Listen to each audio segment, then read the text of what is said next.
Hello दोस्तों, welcome to my YouTube channel study time with Ravi. आज इस वीडियो में बात करेंगे क्लास 10th के साइंस के चैप्टर है वैद्युत धारा का चुंबकीय प्रभाव, उससे संबंधित जितने भी महत्वपूर्ण एमसीक्यू क्वेश्चन यानी बहुविकल्पी प्रश्न है जो कि परीक्षा की दृष्टि से बहुत ही इम्पोर्टेंट है। यदि ये वीडियो बहुत ही इम्पोर्टेंट है तो इसको लास्ट तक जरूर देखिएगा। पहला इसमें प्रश्न है, चुंबकीय बल रेखाएं सदैव समांतर होती हैं, एक बिंदु पर मिलती हैं, एक दूसरे को कभी नहीं काटती, परस्पर काटती हैं। तो जो चुंबकीय बल रेखाओं का गुण होता है उसमें एक गुण होता है कि ये एक दूसरे को कभी नहीं काटती हैं।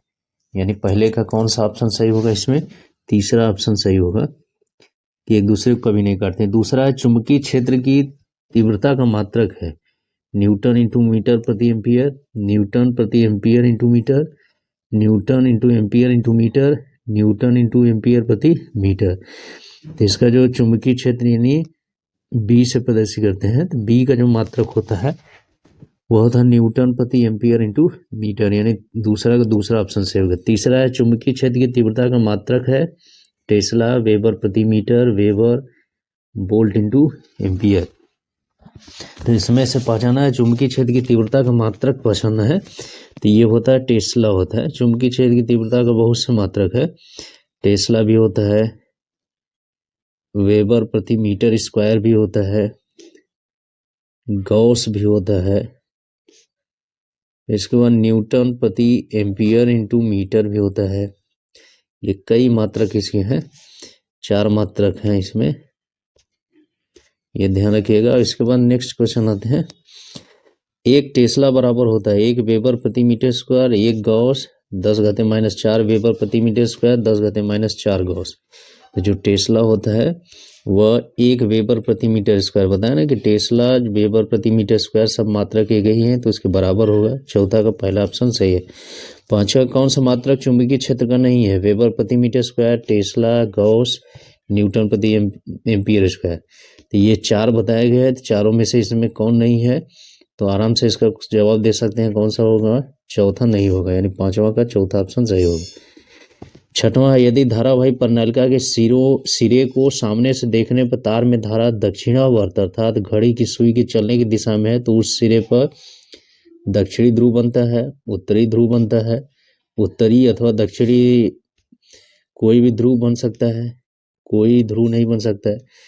तो इसमें कौन सा ध्रुव बनेगा? दक्षिणावर्त जब दिशा रहेगी धारा की तो दक्षिणी ध्रुव बनेगा, यानी कौन सा ऑप्शन से होगा? छठवां का पहला। और जब वामावर्त दिखाई देगी तो वह उत्तरी ध्रुव भांति व्यवहार करेगा।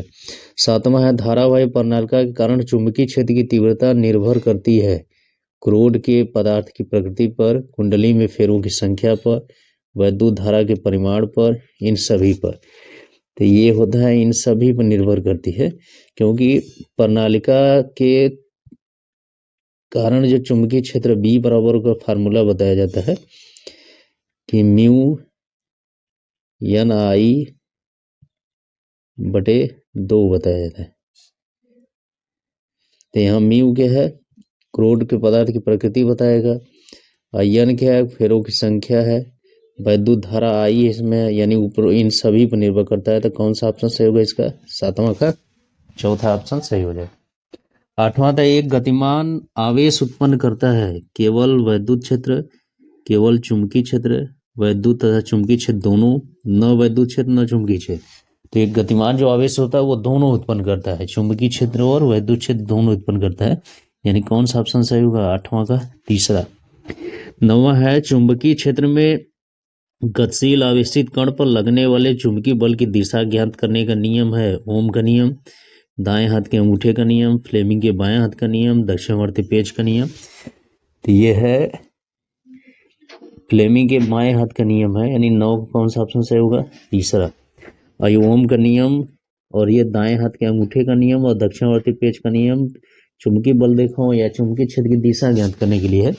और फ्लेमिंग के बाएं हाथ का नियम क्या है? किसी भी चुंबकीय क्षेत्र में गतिशील आवेशित कण पर लगने वाले बल की दिशा ज्ञात करने के लिए है। 10वां, एक समान चुंबकीय क्षेत्र बी में क्षेत्र के लंबवत रखे एल लंबाई के आई धारावाही चालक पर लगने वाले बल का परिमाण है। तो क्या हो जाएगा इसमें कौन सा फार्मूला इसमें आएगा? तीसरा आएगा कि एफ बराबर क्या होता है? आई बी एल साइन थीटा होता है।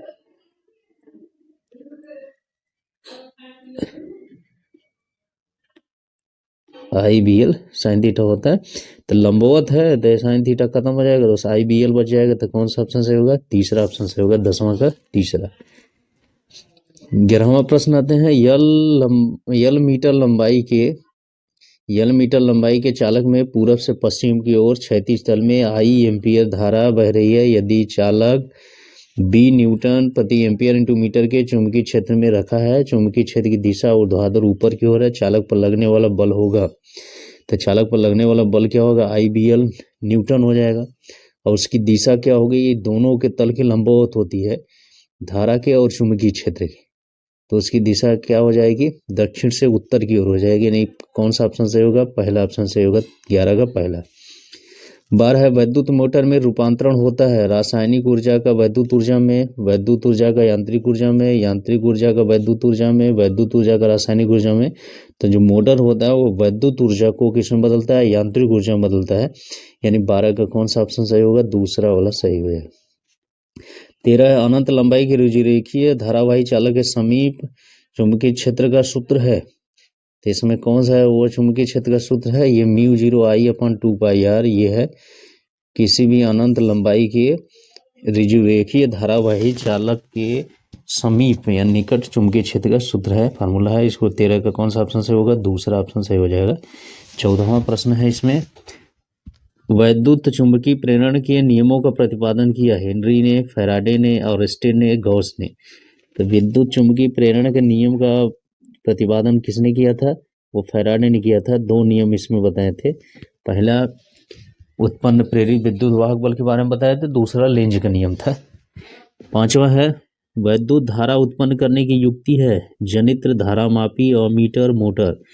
तो वैद्युत धारा उत्पन्न करने की जो युक्ति है वो क्या है? जनित्र है, जिसको जनरेटर कहा जाता है। यानी कौन सा ऑप्शन सही है? 15 का पहला।